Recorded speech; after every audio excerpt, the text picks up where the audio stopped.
On your Chevy Silverado, when you got that change engine oil soon light and you want to reset it, you have two methods, and I will show you both in this video. And the last one is the easiest, at least that's what I think. And the method number one is using the driver information center button. So we're gonna go ahead and turn the ignition key to on with the engine off. So you're gonna go ahead and insert the key and turn to the position just before starting the engine. So basically it will be like two steps.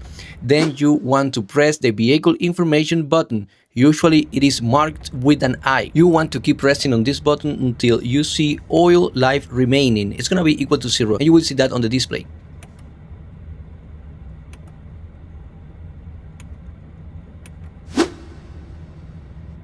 Now you want to press and hold the check mark button. Don't forget to subscribe and like. Hold it for a few seconds until the display shows 100%. Press and hold until it says 100. Now let's go ahead and turn it off and then back on to make sure that the reset process was successful.